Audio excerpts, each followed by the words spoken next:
وذكر فإن الذكرى تنفع المؤمنين. You see, there is a person who every person ought to believe. He believes in something, right or wrong. There is a type of person who doesn't believe. He said, I don't believe that there is God. He says, I'm an atheist. Or the guy says, I'm an agnostic. Now, each and every one, according to religion, whether any religion, you ought to believe. You ought to believe. If you don't believe, then you are a non-believer. You are against the laws and commandments of God. So as such, you will perish. That person who says there is no God, he is going to perish. The one who says I don't care whether there is or there isn't, he is going to perish. Or you have the wrong concept of God, also you will be punished. According to your understanding, your capacity, your opportunities. There is a type of person who might not have heard the name Jesus. Will God question him? It's unjust, it's unfair. The lunatic, the child, will God question him? Why didn't you believe in my son, Jesus? No. Why didn't you believe in Muhammad? No. You see, each person will be judged according to his understanding, according to his opportunity, his know-how, and the message having reached him or her. So as soon as the message is delivered to you, and you can see the truth, but for some worldly reasons, maybe to please the family, please my people, please this, please that, you said, no, I will not accept the truth. In other words, the person has already been judged in that case. There is no hope for such a person. But there is a type of person who might be ignorant and had never had an opportunity. Like the South Sea Islander. Let's say he never heard about Jesus, he didn't hear about Muhammad, he didn't hear about anything. But he was leading a life according to his norm, according to his standards. God will judge him according to his standards, not according to the Bible, not according to the Qur'an. So every person will be judged according to his opportunity and his understanding.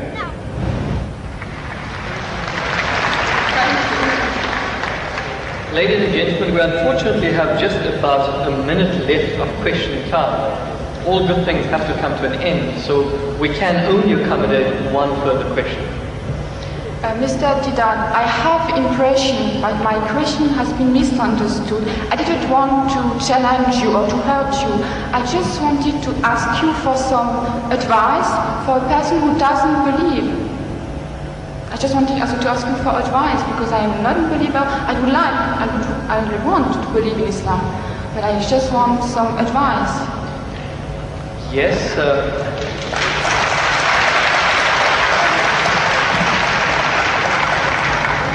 do you not feel that there was sufficient advice? Did you require further advice? Yeah, because I didn't have the impression that my question has been really understood. So you want to know what the basics are, or what the reasons are for a person to actually believe in one God? Which reasons? Which advice would you give to a person who is a non-believer?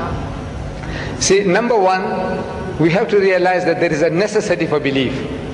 If you don't believe, you can't move an inch. You can't bat an eyelid. We believe. The very fact that you believe that if you come there, stand before the mic, and when you utter the words will reach me. If you didn't believe, you wouldn't have taken that step. If you didn't believe that you will be visiting this hall and listening to a lecture, you wouldn't have come. So belief is fundamental, is basic to any move that you make. Now, without belief in what? That there is a creator. Number one, that somebody made this machine. Man, woman, he made it. And that this machine is not given without instructions. Every machine carries with it instructions. Never mind how simple that mechanism is, you get instructions. Your washing machine, your hair dryer, your motor car, anything, everything, you need a book of instructions. This most complicated mechanism, the human being, created and left without instructions? We says, no, he has to be given instructions. And God Almighty, we believe that there is a creator, and this creator through his messengers, one of us, he has been conveying those messages to us, directions, instructions to us. Whether those instructions remain in the pristine purity or not, that is something that is now debatable. But the instructions were given. And it is through those instructions alone can man find ethics, can man find morality. Without these instructions, there is no ethics and there is no morality. Man, being an animal by nature, he will behave like animals. It's only because you believe that there is a creator, and this creator said that thou shalt not marry your mother, you will not marry your sister, you will not marry your daughter. We say we believe, we believe, we believe. You say no, I don't believe, then the person is nothing better than the animal. See, the dogs and pigs, the way they behave, he said, well, I behave just the same because I'm an animal also.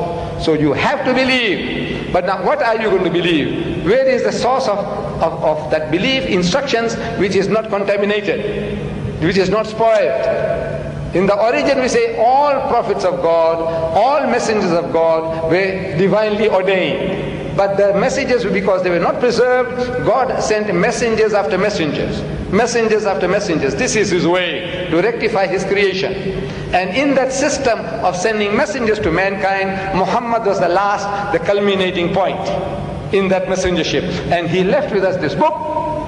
And if you read this book with an unprejudiced mind, if you haven't got one, I can present one to you if you haven't got it. This is an English translation of that book, the Qur'an, with an index.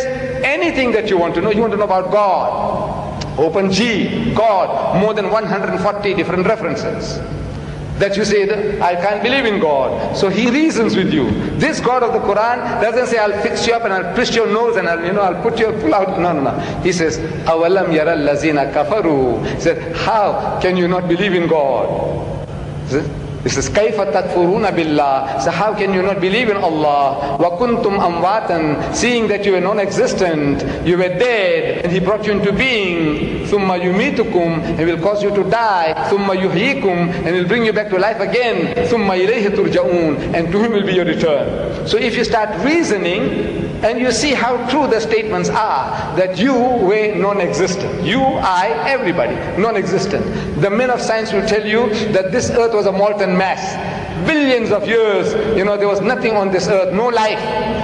The thing was all boiling. And the vapors went up and came down, and the vapors went up and came down, and over a period of millions of years, it started to cool. And then life started to germinate, and so on and so on. So there was a time when mankind was non-existent, and God brought you into being. Very true. And now you're going to die. But that is not the end. There is something we knew, which is other than the body, that real you. Now that real you, which is the driver of this body of yours, will be made to account for your actions. It's only natural that this person, like Hitler, look, he got away with it. He incinerated 6 million Jews. On account of him, 40 million people died in the Second World War. He's just going to get off scot-free? If he says, no, I don't believe, and there's nothing there on the other side, that means he's free, finish. No. He will have to account for his deeds. Everyone will have to account for his or her deeds.